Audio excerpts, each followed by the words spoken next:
The wind snatched the worn leather strap of Harold's satchel and pulled it from his grasp. The heavy textbook tumbled to the cobblestones, catching the eye of an elderly woman shuffling past with her gnarled cane. She leaned down to retrieve it, but not before glancing at the bizarre inscription on its cover. "Curiosity killed the cat," she muttered, more to herself than anyone else. Harold hurried over, cheeks flushed and apologetic. "I'm so sorry," he stammered, taking the book back. "It's just for show, it's just for show." He looked around quickly, half expecting someone to jump out from around the corner and pounce, but there was no one there. The old woman simply nodded slowly, her eyes cloudy and distant. I know it's just for show. But some things are best left unknown, some doors best left unopened. Curiosity, they say, killed the cat, but really, it was the lack of curiosity that kept the cat a mouse." With that cryptic warning, she shuffled away, disappearing into the labyrinthine streets of Edinburgh, and Harold hurried on his way, late as always for Mr. Bunting's class. He had barely begun to unpack the weight of his satchel when the old woman's words echoed in his head. He knew perfectly well why the book was labeled that way. Its contents were dangerous, not because what was written in there was evil or dark, but because it was so powerful that knowing what was written could be deadly. Harold opened the book and began to read, entranced by the strange script. It looked like ancient Gaelic, yet he understood every word. The book spoke of manipulating the very fabric of reality, of bending time to one's will. And then he saw it, the spell he had come for, the spell to make time go backwards. In his haste, he hadn't meant to use this particular spell. But now that he was here, now that he had come this far, there was no turning back. So he took a deep breath, closed his eyes and started to chant. The air crackled with energy, and time itself seemed to grind to a halt. When he opened his eyes, everything was different. He was still standing where he was before, but now he was alone. The hustle and bustle of the crowded street had vanished. All around him, the buildings and trees seemed to sway gently in a non-existent breeze, and the sky above was clear and cloudless. Then he heard the sound of a dog barking in the distance, and he realized what had happened. He had rewound time by 1 minute. Harold stared at his hands in disbelief. Was it really that simple? Could he do it again? He repeated the chant, but nothing happened. He tried again, and this time he felt a surge of power course through him as the world spun around once more. This time, when he opened his eyes, the street was empty. There was no one around. Now this was useful. Maybe this was how he could finally get ahead of his bullies.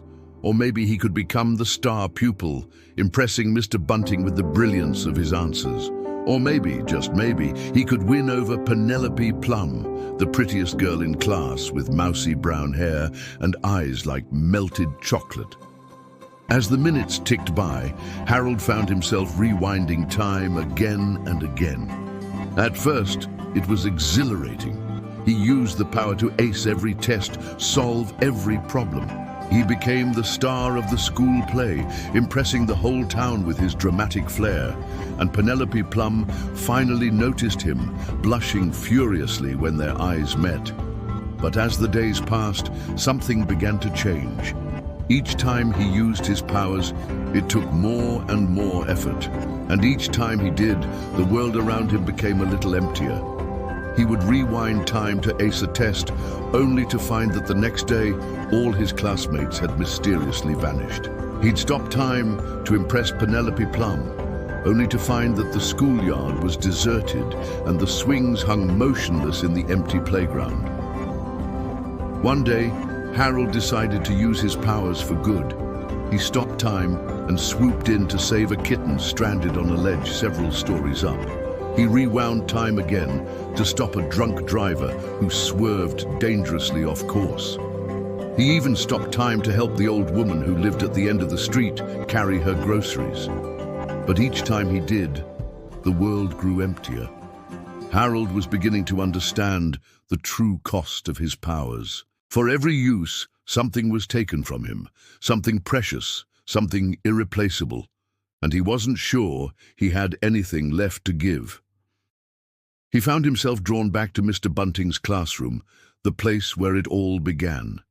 He watched as his classmates filed in, their chatter echoing around him, and he realized what he missed most of all: the laughter, the camaraderie, the sense of belonging. These were the things that made life worth living, the things he had taken for granted. He thought of the bullies who had tormented him, the ones he could have stopped if he had known about his powers earlier. But he also thought of the friends he had made, the teachers who had inspired him, the places he had seen. If he had done things differently, undone things that had happened, would any of this have been possible? Would he even exist? The bell rang, signaling the start of class, and Harold hesitated. Should he tell Mr. Bunting about his powers? Would anyone believe him? And if he did, would he lose them all forever? He looked around the classroom at his classmates, their faces alight with anticipation, and he knew what he had to do. He had to let them go. Harold sat down at his desk and opened his book. He had no intention of using its power ever again. Instead, he began to read, to study, to learn. Time had passed, and now it was up to him to make the most of it. From that day forward, Harold was a changed boy. He threw himself into his studies, immersing himself in the world of knowledge. His grades improved dramatically, not because he cheated or manipulated time, but because he actually cared. He engaged with his classmates, helping them when they struggled and celebrating their successes. He even found Penelope Plum in the library one day, surrounded by books on magical creatures. They ended up spending the entire afternoon lost in conversation, their shared love of fantasy and adventure forging a bond between them. Years passed, and Harold eventually graduated from university, embarking on a career that took him all over the world. He had adventures, met interesting people, and experienced cultures vastly different from his own. But no matter where he went, he never forgot the lesson he had learned as a schoolboy. Time was a precious gift, something to be cherished and never taken for granted. And though he had once manipulated time for his own selfish reasons, he eventually came to understand that its true value lay in its relentless march forward. It was in the journey, not the destination, that life's true meaning resided. One day, much older and wiser, Harold found himself back in his hometown. He strolled down the familiar streets, reminiscing about the adventures he had once had there. As he rounded a corner, he saw the old woman from the clock shop sitting in her usual spot. She looked up as he approached, a faint smile gracing her lips. "You're back," she said, her voice raspy with age. "I knew you'd come back. You always do." Harold sat down opposite her, a wave of nostalgia washing over him. "I was wondering," he began, "why I never saw you after that day, after the day I used the clock for the first time." The old woman chuckled, her eyes twinkling with wisdom. "That's the thing about the clock, you see. It takes as much as it gives. I sensed what you were like, curious and kind, but burdened by your gifts. I knew you wouldn't use the clock's power for evil, but that didn't mean you shouldn't be punished for trying to tamper with time." "Punished?" Harold frowned. "How have I been punished?" The old woman reached out a gnarled finger and traced the lines on Harold's palm. "By losing your memories, you have forgotten who you are and what you can do. But now you are free from that burden, free to live your life without the fear of your powers being taken from you, free to forge your own path without the weight of your past."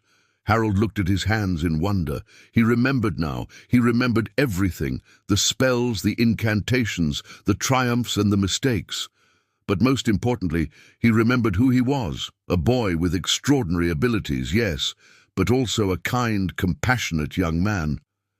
He stood up to leave, a newfound determination in his eyes. "Thank you," he said to the old woman. "I know what I have to do now." He turned and walked away, leaving the old woman to her thoughts. He had a lot to make up for, a lot of good to do, and he wasn't going to waste a single minute of his precious gift. The sun shone brightly as Harold began his journey. The weight of his past lifted, and the future stretched before him full of promise. He was ready to embrace it. Harold walked away from the shop, a big grin on his face.